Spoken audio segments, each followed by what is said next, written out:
And when I heard a definition that humility and being humble is about admitting and knowing that you have more to learn, I went, oh, now that I can purchase. Let's go back to that moment in New York. Whitney's with her aggressive lover. I'm in New York. I'm crawling around on the ground, not knowing, crying, not knowing if I'm going to vomit, not knowing what I'm going to do. And I asked the universe for help. One thing that's a benefit, because I rarely ask the universe for help, and it's not because I don't need help. It's not something that I do. So putting me to the point where I asked for help, already one major benefit of that moment, right? Yeah. Like it's just being like, yo, I just can't, I need help. Yeah. Like source, universe, God, whatever your vocabulary permits, like I need help. So I think these moments in my life, I really reflect and I start to ask myself, why am I this way? Why do I feel this way after a situation? After I'm succeeding, after I'm failing, after a breakup, whatever it is, why? And self-reflect. That's where my biggest lessons come. The best thing you can do is to figure out what it is that's actually different about you and run with it. I could not agree with you more. That's what I tell my kids all the time. You're saying it. I wish they were all listening.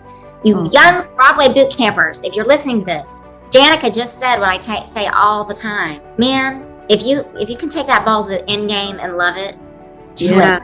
Like nobody gets it. And if you can do it with a weird run, do it. Do it. I'm 4'11". I have this unique speaking voice. I'm sure that at times in my career it has not served me, but mostly it has served me well because it's made me different.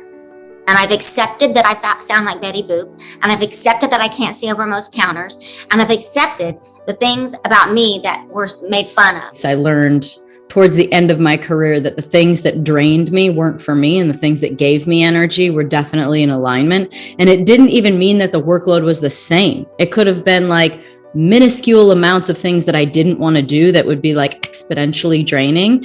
And then on the other side, it could be something that was a high volume amount of work, but it energized me and left me feeling almost high from it. And you start to realize how important the things when things are in alignment. And I think that, that was a lesson I learned. First, let's just unpack the fact that you've just dropped probably the most important lesson in life, which is that your body has intelligent design and it is constantly sending you signals. And when something shrinks you, depletes you, makes you feel like you're hiding, that is a hugely important signal to pay attention to. And one of the simple secrets in life is spend more time with people and doing experiences that expand you or energize you. And you also said something important. It has nothing to do with whether or not something is easy or something is difficult, and has everything to do with the kind of energy that you feel when you're either in that experience or you are with those people that are meant for you. And so that's number one. There is a whole bucket of shit that I will never write about because it's too awful. But when I say that I am optimistic, and when I say that I keep choosing joy even when it's hard, and when I say that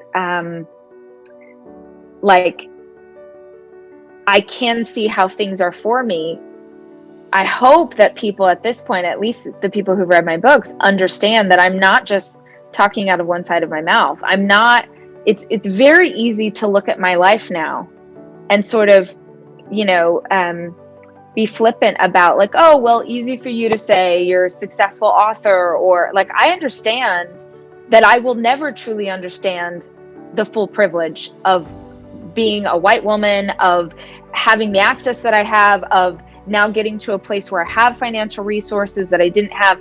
But what people can understand or not is that I grew up poor. I grew up in a shitty, hard home life. I moved away from home at 17, moved to a different city at 17, wasn't even old enough to lease my own apartment because I just wanted to escape. I wanted to get away. And I remember when, for all of high school, that I just kept thinking, like, I'm going to get out of here. I'm going to get out of here. It was all I thought about, was all I focused on. It's probably the original, like, me goal setting is like going back to those teenage years. And it was all I thought about was just getting away from this house. I just wanted to be out of this house. I wanted to be out of this environment, because I kept telling myself, if you leave this place and you're still unhappy, then you will know that it's you.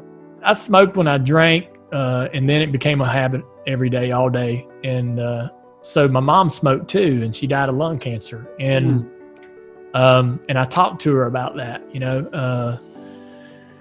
But it put a fear in me that, man, I don't know how much time I got left. Maybe it's 20 years, maybe it's 40 years, who knows. But I'm going, you know, it made me really realize, I guess, how precious life is. But that impacted me and made me, made me really try to enjoy my girls and appreciate what I have, my marriage.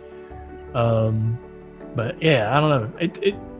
It still bothers me now. I mean, it was recent, so I'm still not quite sure, you know, that I'm through the woods. But that I can still stand head high, heart high, shoulders back, look you in the eye, and carry forward and understand that I've built things in my life and I'm carrying them with me. And let's go courageously into the future.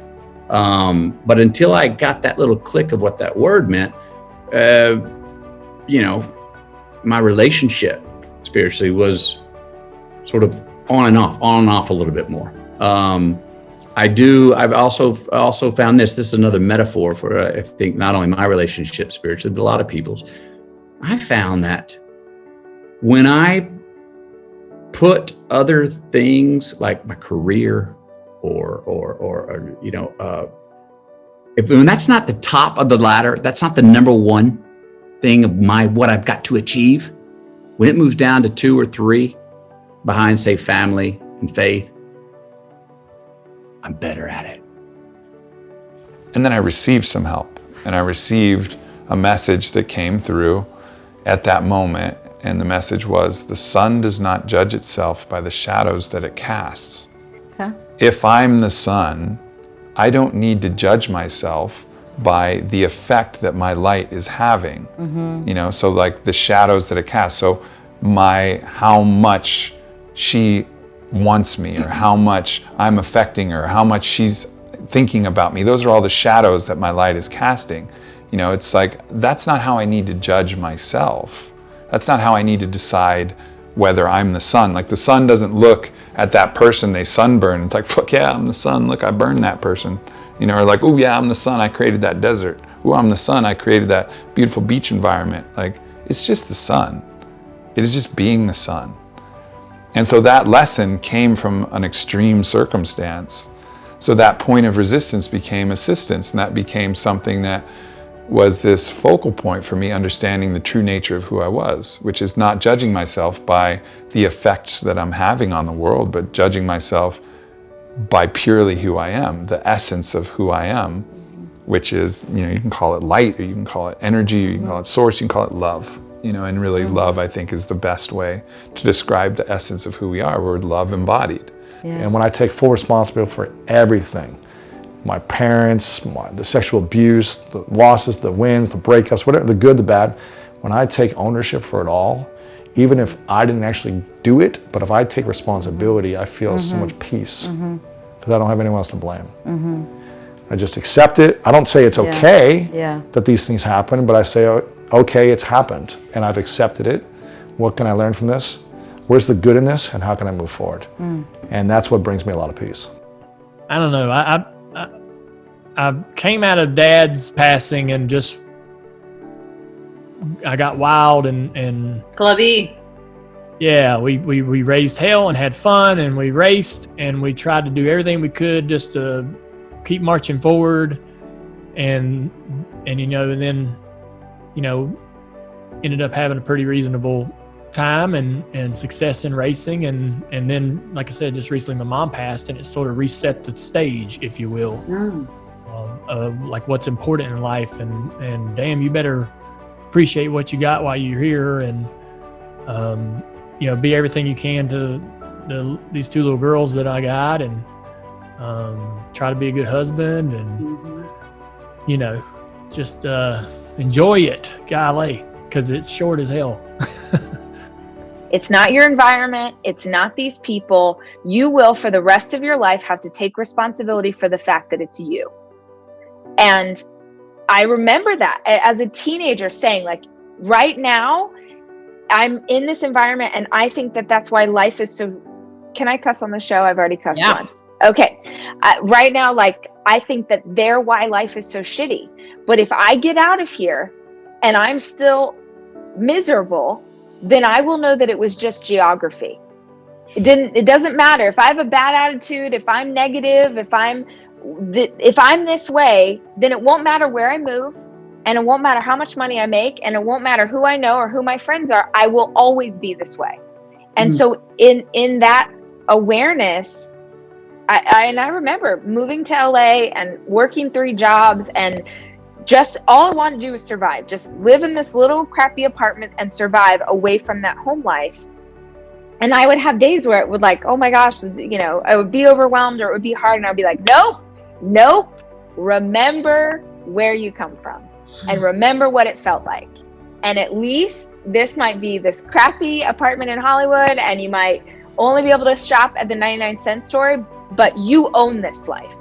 Nobody gets to come into your space. Nobody gets to yell at you. Nobody gets to make you feel less than. Like, you get to own this. And a hard existence that you choose for yourself beats anything that someone else forces on you. Because at least, from my perspective, at least then you're in control.